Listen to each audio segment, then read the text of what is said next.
তারা চাচ্ছে এটা ওদের হোক, মৌলবাদীদের দেশ হোক, গণতন্ত্রী না থাকে বাংলাদেশে, কেউ যে না টিকতে পারে, এটা ওদের মৌলবাদী দেশ হোক, একটা পাকিস্তান হোক, সেটা চাচ্ছে ওরা।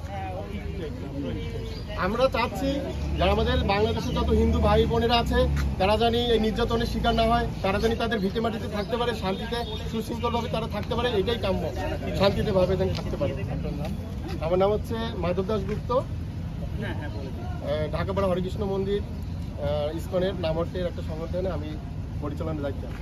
বাংলাদেশ আমাদের হিন্দু সম্প্রদায়ের যে সমস্ত মানুষ আছে সবাই সুস্থভাবে বসবাস করুক।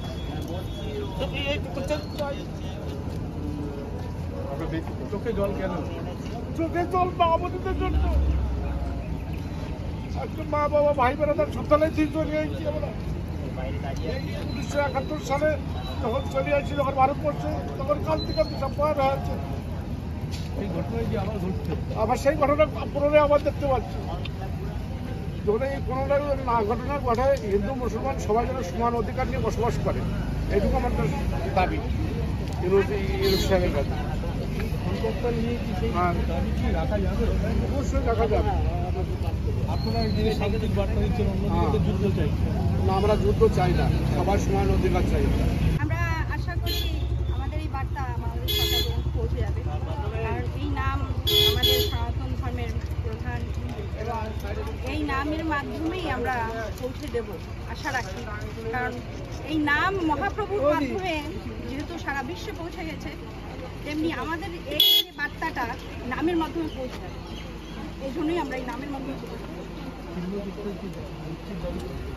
আমরা চিন্ময় প্রভুর পাটা দেখবেন, পাটা দেখবেন, ঈশ্বরদের মুক্তি সরকারের কাছে, কারণ উনি নির্দোষ সম্পূর্ণ। হ্যাঁ, তারা কিছুতেই মানে এটা করছে না যে প্রভুর জামিন অবিলম্বে হোক, কিন্তু এটা তারা সম্পূর্ণভাবেই বেআইনি এবং এটা কোনো আইনে নেই যে জামিন নেওয়ার ব্যবস্থা নেই। অবশ্যই জামিন নেওয়ার ব্যবস্থা আছে এবং এই জন্য আমাদের প্রত্যেকেরই দাবি তুলে ধরা উচিত তাদের কাছে যে আসলে প্রভুর জামিন দরকার। আমরা আরও প্রতিবাদ বাড়িয়ে আমরা পুরো এই ভারতবর্ষ থেকে শুরু করে সারা বিশ্বে এই প্রতিবাদ ছড়িয়ে দিতে। আমার নাম অনিমা দাস।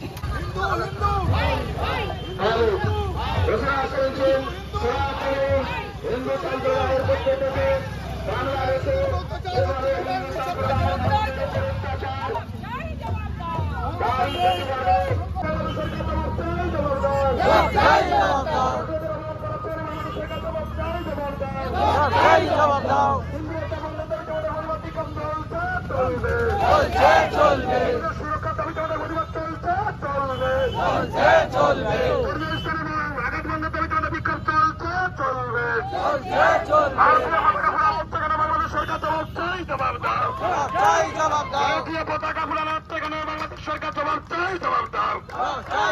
ভারতীয়দের অপমান করার থেকে বাংলাদেশ সরকার জবাব চাই, জবাব দাও। ভারতীয়দের অপমান করার থেকে বাংলাদেশ সরকার জবাব চাই, জবাব দাও।